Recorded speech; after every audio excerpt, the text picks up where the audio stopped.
I watched my son's face turn white when I handed him the letter. 10 million, his voice cracked. Someone offered you $10 million? My daughter grabbed it from his hands, read it, looked at me like she was seeing a stranger. When were you going to tell us? I didn't answer, because 3 weeks ago when I tried to tell them they called my home a liability, called me a burden, told me I needed to be managed. So instead I sold the house, took the money, and I tested them. I told them I had nowhere to go, that I needed help, just a place to stay for a few days. My son said no, my daughter said no. But someone said yes. Someone who had nothing gave me everything. Someone who worked double shifts and slept on a broken futon and could barely afford food. Someone they never expected. And now sitting in my new home that cost over $1 million cash, watching my children realize exactly what they lost, I have no regrets. Because the person who helped me? They're about to inherit everything. My name is Evelyn, I'm 74 years old. And this is the story of how I learned the difference between children and family. Before we continue, please leave a comment telling us where you're watching from and subscribe to Never Too Old channel. We're creating a community of incredible people who know that our best chapters can happen at any age. Now, back to the story. The letter sat on my kitchen table for 3 days before I could bring myself to truly believe what it said. Cream-colored paper. Thick and expensive. The kind that announces itself as important before you even read the words. I'd opened it on a Tuesday afternoon standing at the counter where Harold used to read the morning paper. And the number had made my coffee cup freeze halfway to my lips. $10 million. All cash. 30-day close. For my house. This modest 3-bedroom on Sycamore Lane with the peeling paint Mark complained about and the overgrown yard Chloe found so embarrassing. I read it 3 times, certain I was missing a decimal point. But there it was, typed in that same expensive confidence. Cascade Development Corporation was offering $10 million for my property. The letter explained with careful precision. My house sat on a corner lot, something Harold and I had liked because it gave us more garden space, at the intersection of Sycamore and the main access road. The city had quietly rezoned our sleepy neighborhood for a massive technology campus. Cascade Innovation Center. Phase 1 required 53 parcels, and mine was the last one they needed to break ground. All my neighbors had already sold. I was the final holdout, though I hadn't known I was holding anything out. The letter included a printed map showing the planned development. My property was marked with a red star. Critical access point, the notation read. Without it, their construction trucks couldn't reach the main site. Without it, the entire $450 million project faced costly delays. Each week of postponement, the letter noted, cost the developers approximately $2 million in lost financing and rescheduled subcontractors. Paying me $10 million to avoid those delays was apparently the smart business decision. I'd even Googled it while the coffee grew cold. Found 3 news articles about the Cascade Innovation Center, a technology hub bringing hundreds of jobs to our area. Estimated completion in 18 months. Local officials praising the economic development. Not one article mentioned which properties were involved. That information was being kept quiet until all acquisitions were complete. For the first time since Harold died 5 years ago, I felt something other than the gray sameness of my days. I felt excited. I felt hopeful. I felt like maybe the universe was handing me a second chance at something. I wanted to share this with my children. Tuesday afternoon, 2:47. I remember checking the kitchen clock because I wanted to call them at a reasonable hour. Not too early, not during dinner. A time when they could actually pay attention to something wonderful. I set my laptop on the kitchen table, propped on 3 encyclopedias Harold had insisted we keep, even after the internet made them obsolete. The screen wobbled slightly when I opened it. I'd never quite mastered the setup, but eventually I got the camera angle right. I was wearing my good cardigan, the blue one Chloe had given me last Christmas. I'd even put on lipstick, though they'd probably never notice through the grainy video. The developer's letter sat just out of frame. I kept touching it like a talisman, like proof that what I was about to tell them was real. Harold's mug sat beside me, dark green ceramic chipped at the handle, a Father's Day gift from years ago when the kids still bought gifts instead of sending cards. The chip caught on my finger when I lifted it, a familiar little snag that felt like muscle memory. Through the kitchen window I could see Harold's lemon tree. It needed pruning. The fruit was growing wild, pulling the branches down toward the ground. Harold would have tended to it by now, but I'd been putting it off. Everything felt like too much effort these days. Until this letter arrived. I'd practiced my opening line 3 times. I have the most incredible news. Simple, direct. The kind of thing that would make them lean forward and smile. I dialed Mark first, then added Chloe to the call. It took a moment for their faces to appear on my screen. Mark looked impatient already, sitting in what appeared to be his home office. I could see framed certificates on the wall behind him. Awards from his company. His tie was loosened at the collar. Chloe appeared a second later, phone in hand, clearly doing something else while the call connected. I could see movement in her background. Probably that book club she was always hosting. Mom? Mark's voice had that edge. The one he used when he'd already decided something was taking too long. We were just talking about you. I leaned forward, about to speak, but Chloe cut in. The house, Mom, we need to talk about the house. My hand stilled on the letter. That peeling paint. Mark continued, his tone flat and matter-of-fact. It makes the place look like a liability. You've really got to do something about it. It's dragging down the whole neighborhood's property values. Liability. The word hit me like a slap. And the yard, Chloe added, wrinkling her nose at her screen. Honestly, Mom, it's a mess. The whole aesthetic is just depressing. I looked down at the letter in my lap. $10 million for this liability. $10 million for this depressing aesthetic. My mouth opened but no words came out. We've been discussing this, Mark said, leaning closer to his camera. That house is way too much for you to handle at your age. You need to be realistic about your limitations. Limitations? My fingers tightened on Harold's mug. The chip on the handle pressed into my thumb. Chloe shifted her phone. And Mom, about Alex. You need to stop sending him money. He needs to learn to support himself. I never had you bankrolling my 20s. Alex. My grandson. Chloe's son. The one person who still called just to ask how I was doing. Who remembered Harold's lemon tree and asked if it was producing fruit this year. Mark and I did it on our own, Chloe continued. Her voice carrying that particular tone of false modesty. We learned responsibility. Alex needs to do the same. The room tilted slightly. Or maybe I did. I was about to tell them I'd just been offered $10 million for this house they found so worthless. I was about to share the most exciting news I'd had in years. And instead they were telling me I was a liability who needed to be managed. The word echoed in my head. Liability. Liability. And suddenly I wasn't in my kitchen anymore. I was somewhere else. Somewhere 20 years ago. The bank. Cold marble under my feet. A withdrawal slip crumpling between my fingers. $25,000. 15 years of saving gone in 15 seconds. The teller's voice sounds distant. Professional. And how would you like this, Mrs. Carter? Cashier's check, I hear myself say. Mark doesn't notice. He's already on his phone, texting the real estate agent about his down payment. His first house, his future, built on my past. He never asks where the money came from, never pays it back, never mentions it again. 20 years later, he calls my house a liability. The memory shifted. A different building, dusty and small. The consignment shop smells like old paper and regret. Harold's mother's locket sits in my palm. Gold, antique, the only thing of value she left me. The weight of it feels like a goodbye. The shop owner examines it through her glasses. I can give you $800. It's worth 3 times that. But I need the money by Friday. Chloe's wedding dress. The one she can't possibly live without. The one that costs $3,200. I sold family history to buy my daughter's perfect day. And now she's telling me my yard is depressing. The third memory hit hardest.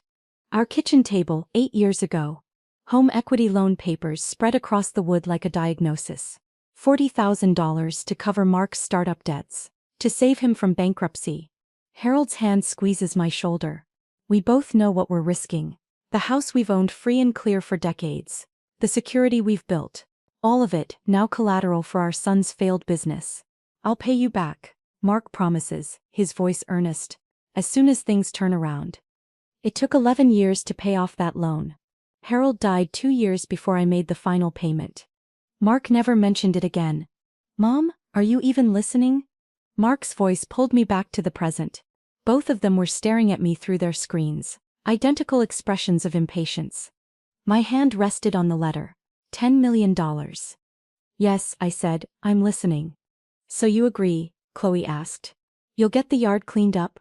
Maybe hire someone to paint? And really, Mom? Mark leaned closer. Have you thought about downsizing? That house is too much for you to manage alone. Alone. Another word that cut. The lemon tree swayed outside my window. Harold had planted it the summer before he died. Something that'll outlast us, he'd said, patting the soil around its roots. I looked at my children through the grainy video connection. These people I'd raised, these people I'd sacrificed for, these people who now looked at me and saw a problem to be solved. I called to tell you something, I said. Can it wait? Chloe glanced at something off-screen. I have my book club starting in 15 minutes. It's just, I started. Look, Mom, Mark interrupted. We're trying to help you here. You can't just ignore these problems forever. Something cold and clear formed in my chest. A thought. A realization. A decision. I looked at the letter one more time, then at my children's faces on the screen, then at Harold's chipped mug. I need to go, I said quietly. Think about what we said, Mark ordered more than asked. About the house. I nodded. Smiled the way you smile when you're too tired to argue. And ended the call. The kitchen was suddenly silent. Just me and Harold's mug and the letter worth $10 million that my children would never know about. Not yet. First, I needed to find out who they really were. I walked to Harold's desk in the study and pulled out a legal pad. At the top I wrote 3 words. The test. Below it. Gas leak. Condemned house. Nowhere to go. Simple, direct, immediate need. Not about money, about shelter, about safety, about whether my children would be there when I needed them. I folded the letter carefully and placed it in Harold's desk drawer. The one with the lock. The one only I had the key to. Tomorrow I would call the developer and accept their offer. Quietly, carefully, with no one knowing until I was ready. But tonight I would plan my test. Peter Alvarez's office smelled like leather and old paper. The kind of place that took itself seriously. I'd known Peter for 30 years, since he handled Harold's Business Incorporation back when we still thought Mark might take over the company someday. His secretary showed me in at 9:15 Monday morning. Peter stood when I entered, his face showing concern. I probably looked as tired as I felt. 2 days of planning this test hadn't left much room for sleep. Evelyn, he said, gesturing to the chair across from his mahogany desk. Is everything all right? I placed the developer's letter on the polished wood between us. He picked it up, read it once, then again, then looked at me with eyebrows raised. 10 million.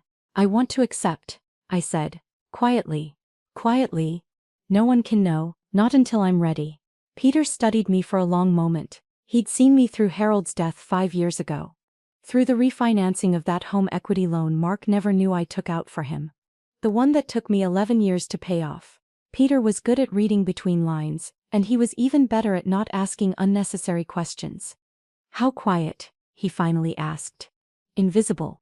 He nodded once, set the letter down, pulled a legal pad from his drawer. We'll set up a trust to receive the funds. Something neutral. Sycamore Holdings, perhaps. He wrote as he spoke. Papers signed here, not at your home. Money transferred electronically. I'll handle the closing with the developer's representatives directly. How long before it's public record? 7 days after closing. That's standard for property transfers in this county. 7 days. A week to complete my test and make my decisions before the world knew I was a millionaire. Let's do it, I said. The signing took 2 hours, page after page of documents, each one requiring my signature, my initials, my acknowledgement that I understood what I was selling and for how much. My hand shook on some of the pages. Not from fear, from the weight of what I was doing. I kept touching Harold's wedding ring. I wore it on a chain around my neck, hidden under my blouse. The metal was warm against my skin, warmed by my own body heat. I pressed it through the fabric whenever my hand needed something to hold onto. The developer's representative arrived at 11:30. A woman in a gray suit, professional and efficient. She placed a cashier's check on Peter's desk. $10 million, reduced to a slip of paper. We'll begin clearing the site within the next 2 weeks, she said. Her tone professional. You'll want to remove any personal belongings before then. I nodded, signed the final paper, handed over my keys. The keys Harold and I had used for 42 years. The ones that opened the door to the home where we'd raised our children. Celebrated anniversaries, mourned losses, built a life. The woman tucked them into her briefcase and left. Peter deposited the check into the trust account. Gave me a black folder containing copies of everything. Shook my hand at the door. "Call me if you need anything," he said. "Anything at all." I drove home, to the house that wasn't mine anymore. The neighborhood looked the same. Mrs. Brown watering her roses next door, though her house had already been sold too. The Johnsons' dog barking from their backyard, though they'd moved out last month. Everything looked normal, but nothing was. I walked through the empty rooms one more time, stood in the doorway between the kitchen and the living room, where Harold and I had marked the kids' heights on the frame, little pencil lines with dates. Mark, age 7, Chloe, age 5. The developer would paint over those or tear the whole thing down. I sat in Harold's chair by the window. The one where he'd read the newspaper every morning for 30 years. The lemon tree swayed outside, heavy with fruit. He'd planted it the summer before he died. "Something that'll outlast us," he'd said. It would outlast the house too. I didn't cry until I was back in my car, sitting in the driveway looking at the home I'd just sold. Then the tears came, hot and fast, for everything that was ending and everything that was about to begin. Wednesday evening, 2 days after the sale closed. I sat at Harold's desk with a legal pad and a pen. The gas company had come that morning for a legitimate inspection. Found nothing wrong, as I knew they would, but they'd given me paperwork. Official forms on company letterhead stating they'd performed the inspection. That paperwork sat beside me now. I wrote out my script, word by word. Practiced it 3 times out loud, listening to my own voice, adjusting the tone. I needed to sound scared but not hysterical. Desperate but not manipulative. Just a 74-year-old woman who needed help from her children. Just a mother who wanted to know if her children would be there when it mattered. My phone sat on the desk, dark and silent. I picked it up, put it down, picked it up again. In my contacts, Mark, Chloe, Alex. I would call Mark first. He was the oldest, the one who liked to be in control, who needed to feel like he was handling things. If I called Chloe first, she'd just tell me to ask Mark anyway. My finger hovered over his name. Thursday morning, 10:30. I pressed call. The phone rang once, twice, 3 times, 4. "Mom?" Mark's voice carried that edge of impatience, the same tone from our video call. "I'm in the middle of something." I took a breath. Let my voice shake just a little. It wasn't hard. The fear was real. Even if the gas leak wasn't. "Mark, I need your help." The words came out exactly as I'd practiced. "There's been a terrible gas leak. The inspector was here yesterday. He says the whole system needs to be replaced, and the house isn't safe. He's condemned it until repairs are done." Silence on the other end. Not the concerned silence of someone worried about their mother. The annoyed silence of someone calculating how this would affect them. A gas leak? Are you kidding me? Not "Are you okay?" Not "Where are you now?" Just annoyance. "Mark, I'm not kidding. The house is condemned. I can't stay here. I need somewhere to go, just until the repairs are finished." "Mom, this is exactly what I was talking about." His voice rose slightly. "That house is falling apart. This is what happens when you don't maintain things properly. This is what happens when you ignore problems." I closed my eyes, counted to 3. "I need somewhere to stay, just for a few days while they fix it." "Absolutely not." The words hit like a door slamming. "Laura and I are in the middle of refinancing. We're pulling equity out for a new SUV. The Toyota dealership has the exact model we want. But the financing depends on our debt-to-income ratio being perfect. Having you here would completely mess up the application. They'd want to know who else is living in the house. It would change everything." A new SUV. They were refinancing their house for a new SUV. And that was more important than giving me a place to sleep. "It's just for a few days," I said again. "I wouldn't be in the way." "The timing is terrible, Mom. We close on the loan Friday. I can't have anything disrupting this." "Mark, I have nowhere else to go.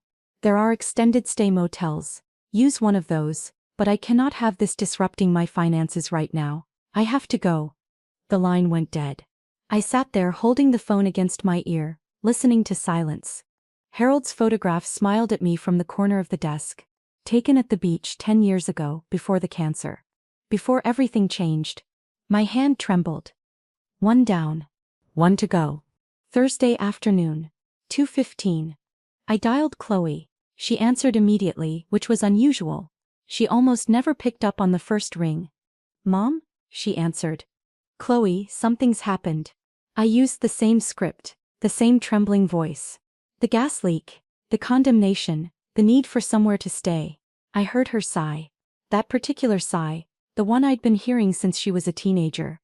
The one that meant I was about to become an inconvenience. Oh, Mother. You're always such a burden. Burden.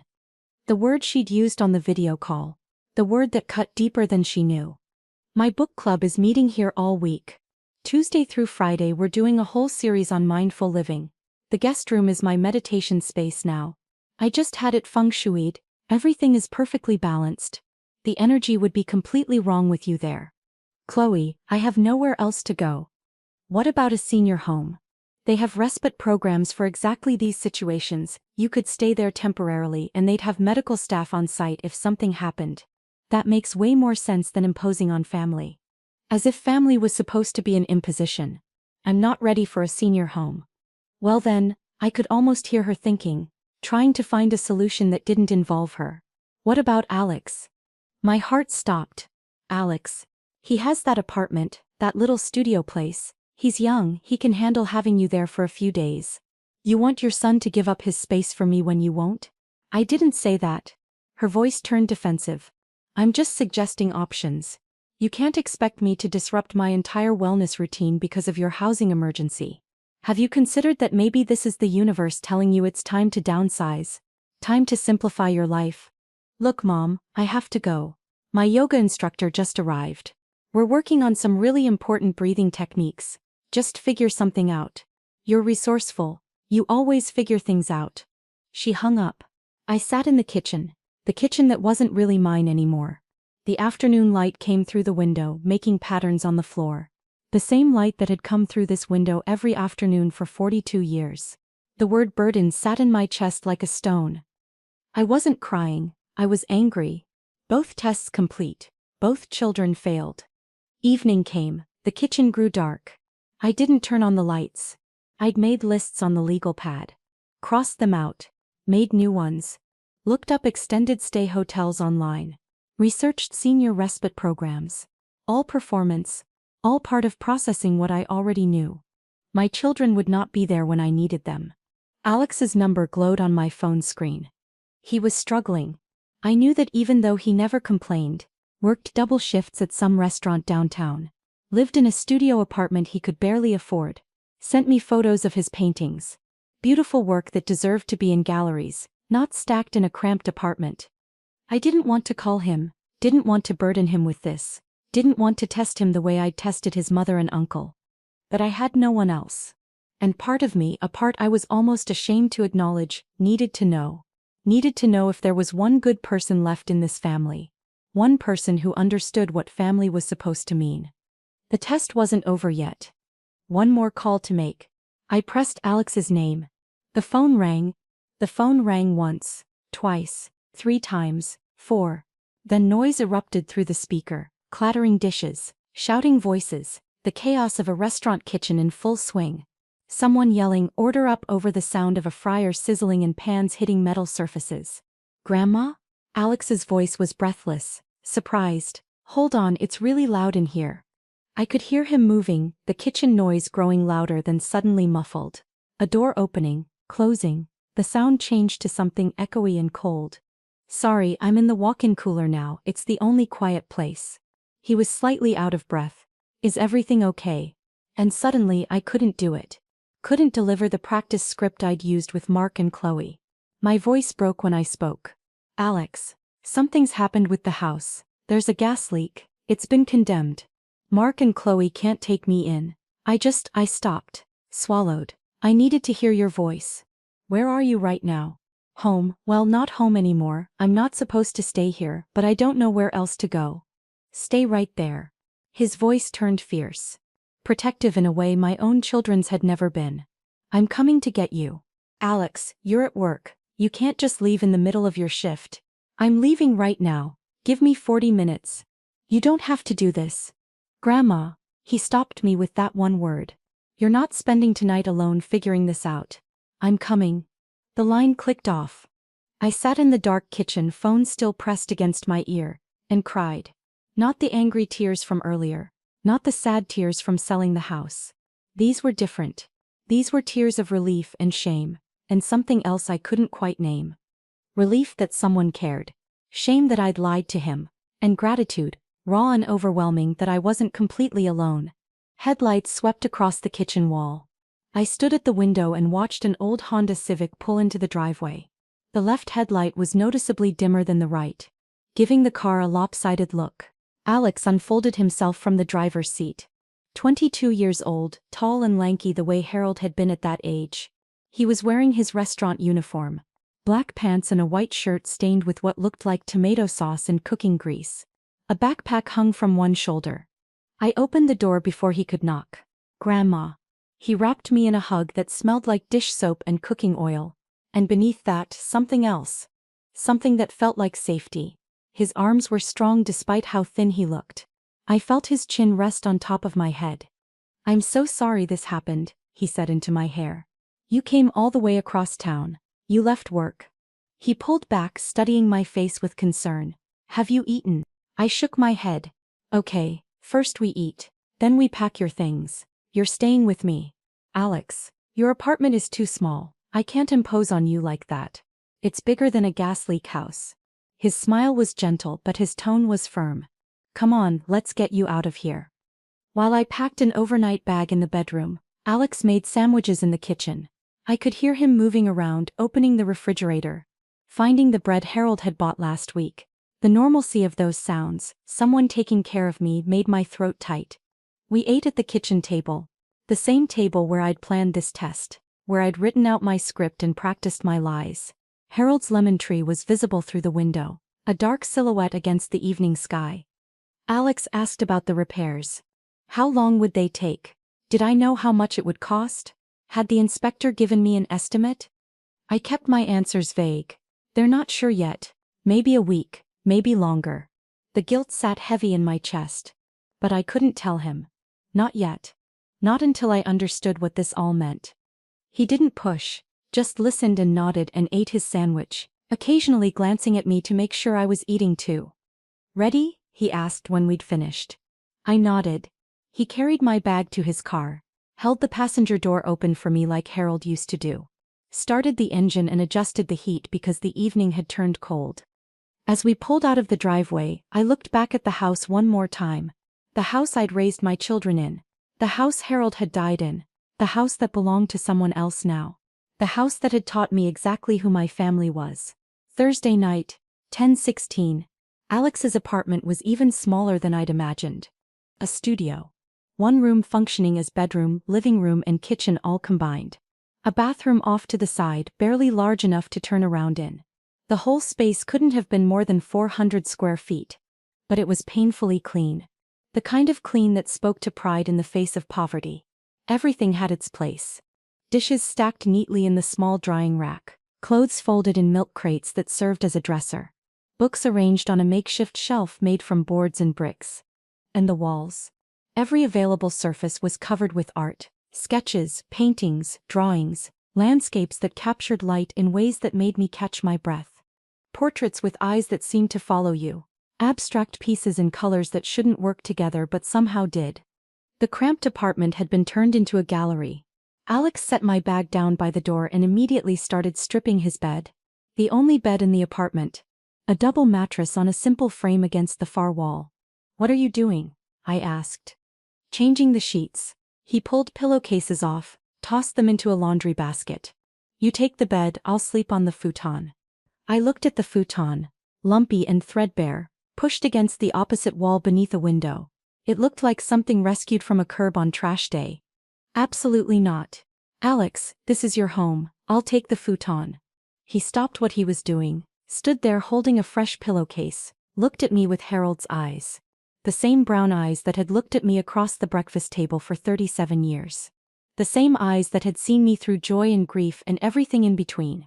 Grandma, you take the bed, please. His voice was quiet but firm. You are not a burden, you are my family, and family takes care of each other. You are not a burden. The words I'd needed to hear. The words my own children couldn't say. I sat on the edge of his bed, the only bed he had, and watched my 22-year-old grandson make me comfortable in his too small apartment. He brought me water in his only nice glass. A real glass, not plastic. Offered me his warmest blanket, the one that looked hand-knitted. Set up his laptop on the small desk so I could watch something if I couldn't sleep. I need to shower, he said, grabbing clean clothes from one of the milk crate drawers. I smell like the fryer. Will you be okay for a few minutes? I'll be fine. After the bathroom door closed and I heard water running through the pipes, I looked around the apartment. Really looked. The kitchenette consisted of a hot plate on a counter and a mini refrigerator that hummed loudly. I opened it without thinking, then immediately felt guilty for snooping. But what I saw made my chest ache. Milk, eggs, a container of leftover rice, 2 apples, condiments in the door. That was it. A stack of art supplies sat on the desk. Brushes in a jar, tubes of paint, some squeezed nearly flat. Canvas boards leaned against the wall.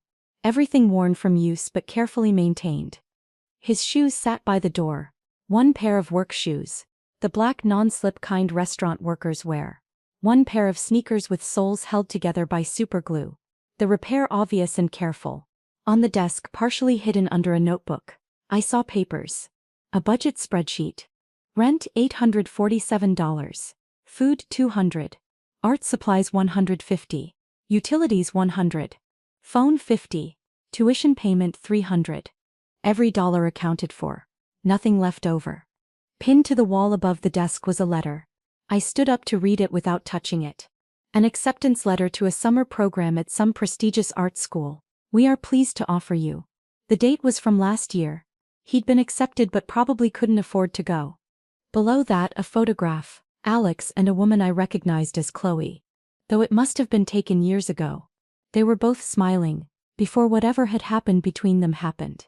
The shower turned off. I sat back down on the bed. Alex's bed. The bed he was giving up for me. In this apartment he could barely afford, with food he didn't have enough of. Working double shifts to pay for an education his mother thought was a waste. He gave me everything he had. And my children, with their big houses and new SUVs and meditation spaces and refinancing plans, had given me nothing. The test was over. I had my answer. Alex emerged from the bathroom in clean clothes, his hair still damp. He sat on the futon and I could tell immediately it was as uncomfortable as it looked. The springs creaked. He shifted, trying to find a position that didn't hurt.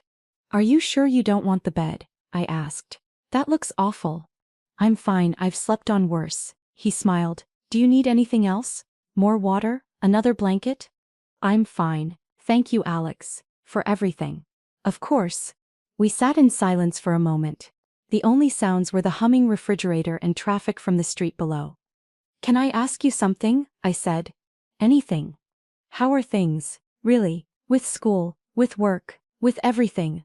He leaned back against the wall, considering his answer. It's good. Tough sometimes, but good. My painting professor thinks I have real potential.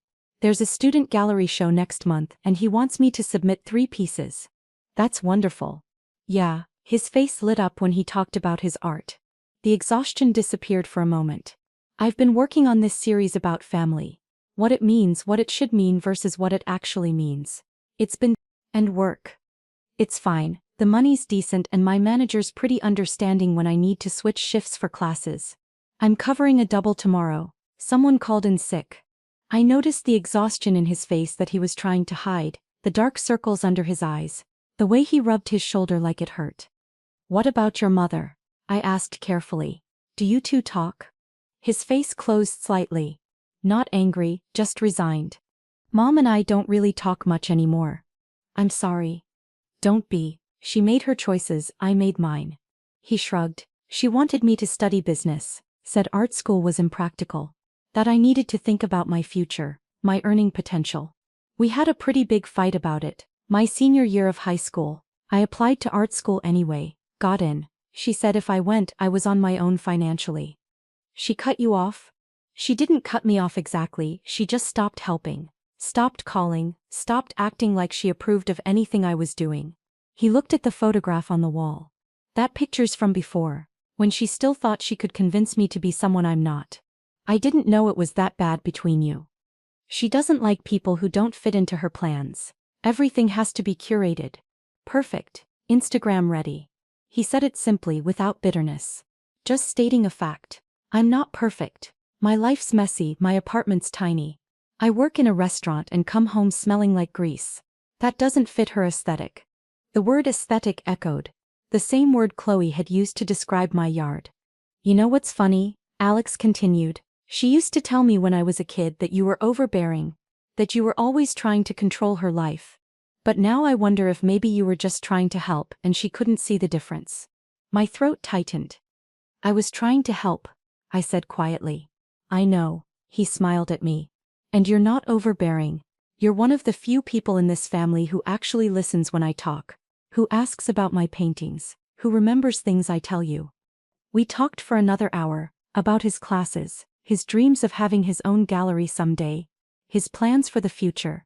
He told me about a painting he was working on, a portrait series of ordinary people doing extraordinary things. Like what? I asked. Like a grandmother who sends her struggling grandson $20 when she probably can't afford it herself. He looked at me knowingly. I know you've been helping me, Grandma, the money that shows up sometimes. I know Mom didn't send it. You needed it, and you needed it too, but you sent it anyway. He leaned forward, elbows on his knees. That's the kind of thing I'm trying to capture. The quiet heroism of people who give when they have nothing to give. I had to look away. The guilt of lying to him about the gas leak, about my situation pressed against my chest like a weight. Finally, close to midnight, Alex said he needed to sleep. He had to be at the restaurant by 6 in the morning for the breakfast shift. He settled onto the futon, and I could hear every spring protest beneath him. He shifted a few times, trying to find a comfortable position, then went still. Within minutes, I heard his breathing even out. Sleep claimed him immediately, the sleep of the exhausted. I lay in his bed, staring at the ceiling, at the sketches taped above me, practice drawings he'd probably done late at night, at the shadows moving across the walls from the streetlight outside. My grandson, who had nothing, had given me everything. My children, who had everything, had given me nothing. Tomorrow I would tell him the truth, about the house, about the money, about the test. Tomorrow I would make this right. I pressed Harold's wedding ring against my chest through my nightgown.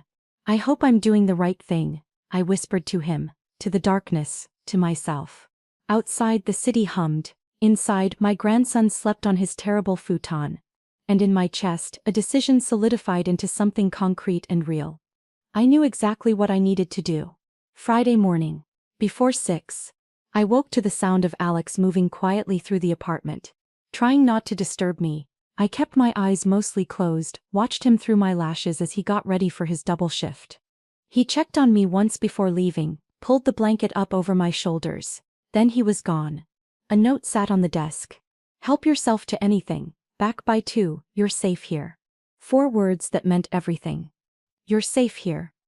I made coffee on his hot plate, sat at his desk and looked at his budget spreadsheet again. Every dollar accounted for. Nothing left over. A life lived on the edge of survival while his mother worried about the feng shui of her meditation space. I picked up my phone and called Peter. I need to set up a trust fund, I said when he answered. $500,000 for my grandson Alex, managed by you until he's 25.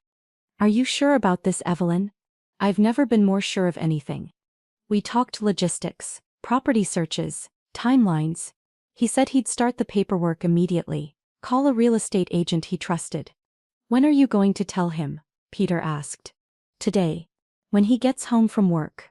After I hung up, I looked around Alex's apartment, at his paintings, at the life he'd built from nothing, at the portrait on the wall I'd missed last night, an elderly woman with strength in her face.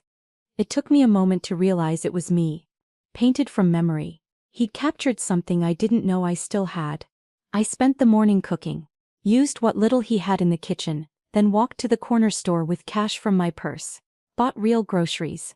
Chicken, vegetables, rice, bread. The things you need to make a proper meal. The apartment filled with smells I hadn't created in months. Roasted chicken and herbs. The smell of someone caring enough to cook. 2:30. The door opened. Alex stopped in the doorway, staring. Grandma? What is this? The table was set with his mismatched plates. Food waited, still warm. You gave me your bed, I said. Let me give you a meal. His face did something complicated. Gratitude mixed with embarrassment mixed with something deeper. We ate. He told me about his shift. The difficult customers, the broken fryer, the manager who appreciated him staying. I watched him eat and realized how hungry he really was. How long it had probably been since he'd had a proper meal. After dinner we cleaned up together. He tried to do it alone but I wouldn't let him. Then I said, Alex, I need to tell you something. Something important. His face changed, concerned. We sat on the futon. I took a breath. There was no gas leak. Silence. What? There was no gas leak. I lied to you. I lied to Mark and Chloe too. The words came out in a rush. 5 days ago I got a letter from a developer. They offered me $10 million for the house. $10 million. For the house Mark called a liability and Chloe said was depressing. Alex sat very still. I was going to tell them. I called them on video to share the news. But before I could say anything, they spent the whole call telling me how worthless the house was. How I needed to consider assisted living, how I was becoming a burden. I looked at my hands, so I decided to test them. Test them. I sold the house, took the $10 million. Then I made up the gas leak story to see if they'd help me when I needed them. My voice cracked. Mark said no because having me stay would interfere with his SUV financing. Chloe said no because of her book club and her meditation space. She actually suggested I should stay with you instead of her. Alex's jaw tightened. I called you last because I didn't want to burden you. But I had nowhere else to go. And you?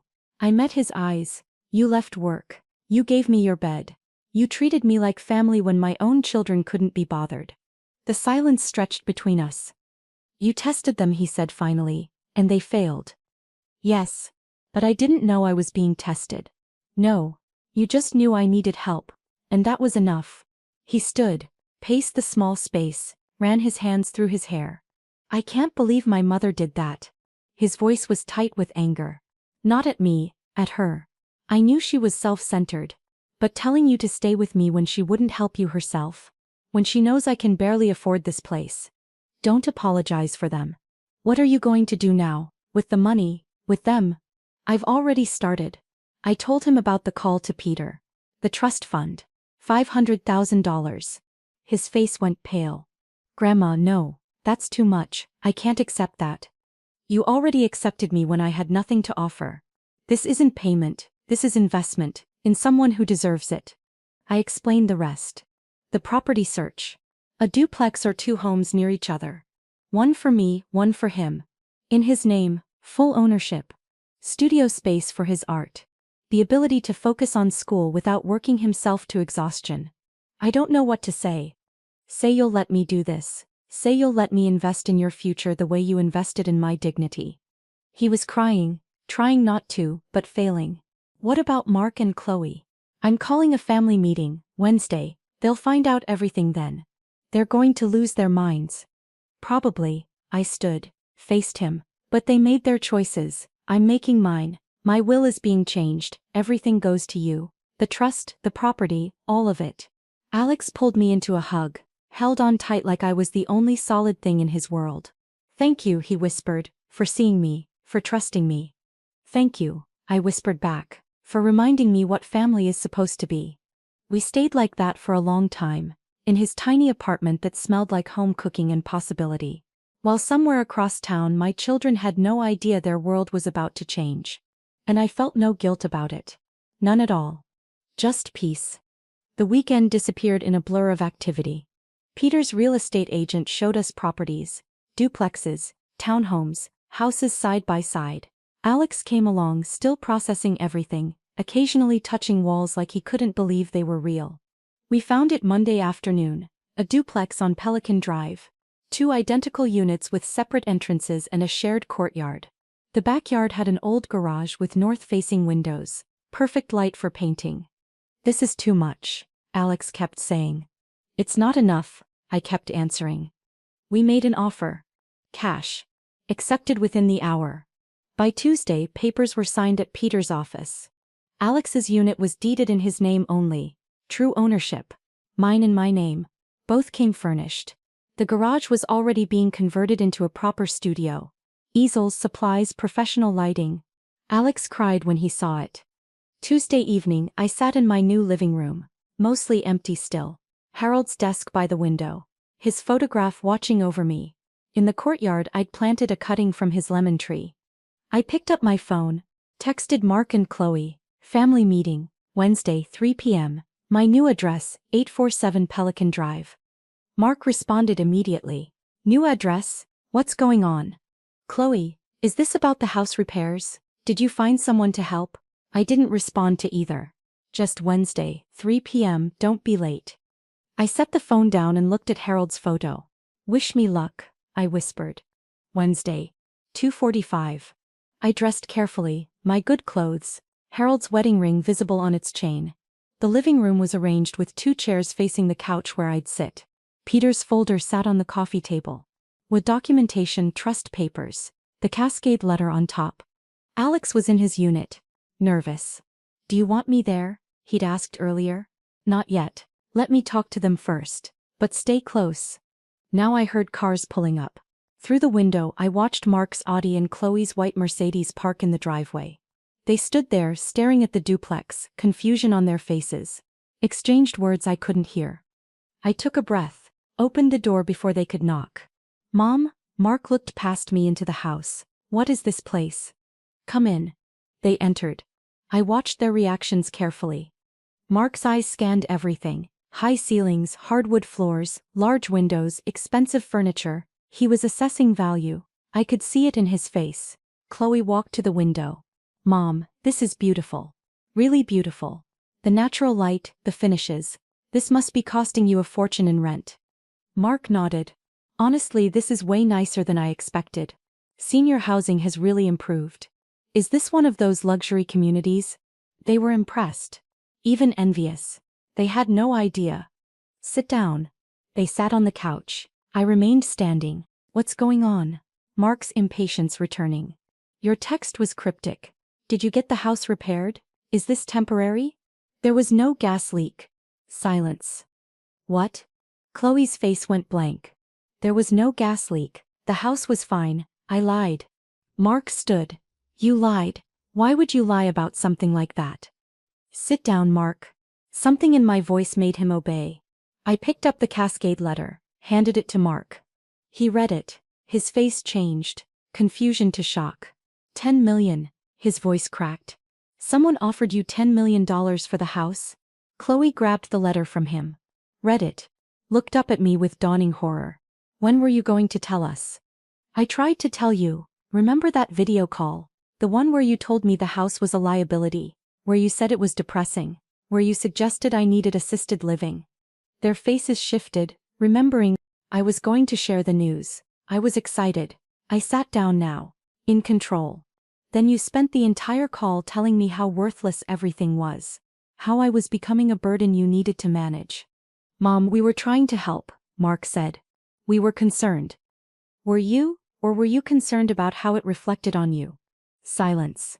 So I sold the house, took the 10 million. Then I tested you. Tested us. Chloe's voice was small. I called you, Mark. Told you about the gas leak, that I needed somewhere to stay. Do you remember what you said? His face paled. You said having me there would interfere with your SUV financing.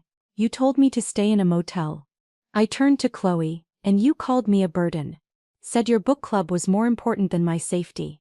Then you told me I should stay with Alex, your son, the one who works double shifts to afford a studio apartment. I didn't mean it like that, Chloe whispered. Yes, you did. You meant exactly that. Mark tried to regain control. This isn't fair. You set us up. You created a situation to make us look bad. I created a situation where you could show basic human compassion. You both failed. So what? You brought us here to shame us. His voice rose. No. I brought you here to tell you the truth. I reached for the folder, pulled out documents. This duplex cost me $1.2 million. Cash. I own both units. Their eyes widened. I could see them calculating. Still have $8 million left. My attorney has established a trust fund worth $500,000, and I've purchased this property as a permanent residence. Mark leaned forward. Okay, so you're set. That's good. But what about? He didn't finish, but the question was clear. What about us? The trust fund and this property are not for you. Confusion. They're for Alex. The explosion was immediate. Alex? Mark stood again. Your grandson gets $500,000 in property? Not my grandson, your nephew, Chloe's son. I looked at her, the one you abandoned because he chose art over business. The one you told me to impose on when you wouldn't help me. Chloe shook her head. Mom, you don't understand. Alex made his choices. Yes, he did. He chose to be kind. When I called him with the same story I told you, he left work immediately. Drove across town, gave me his only bed, shared food he couldn't afford to share. Because he knew you had money, Mark spat. He had no idea, none. He helped me because I needed help. That's the difference between you and him. I pulled out the will. My attorney has revised my will. My entire estate now goes to Alex. The remaining $8 million, this property, the trust fund. Everything. You can't do that. Mark's voice was loud now. I already did.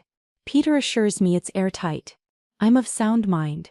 I have witnesses and I have documentation of 30 years of you taking from me and never giving back.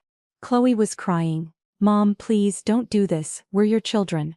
You're my children. But Alex is my family. There's a difference. I stood, walked to the door, opened it. This meeting is over. They didn't move at first, just stared. Get out of my house.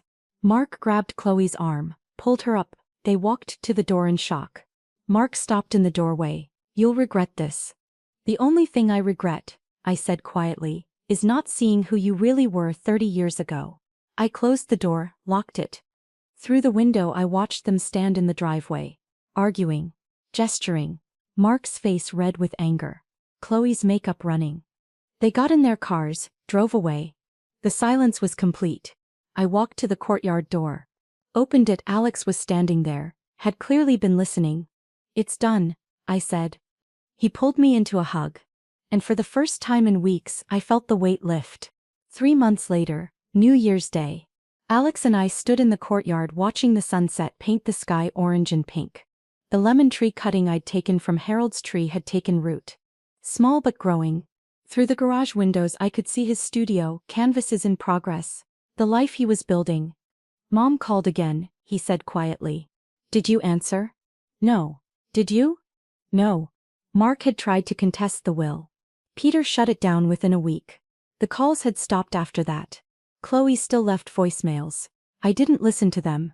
I start full-time next week, Alex said, changing the subject. I know, how does it feel? Strange, good strange, he smiled. A local gallery had asked to see his work. His professor thought he had real potential. Everything was changing. We stood together in the fading light. Peaceful. Mornings now had a rhythm. I made coffee. Alex was already in his studio by the time I woke, working on his portrait series. He called it Shelter. One painting showed an elderly woman standing by a window, strength in her tired face. Another showed a young man sleeping on a lumpy futon, having given away his bed. These are for the gallery show, he'd explained. I'd started a foundation in Harold's name, helping seniors with emergency home repairs. People in the position I'd pretended to be in. Peter helped me identify cases. It gave the money purpose beyond just sitting in an account. Evenings Alex and I cooked together, shared meals, talked about our days, his classes, my foundation work.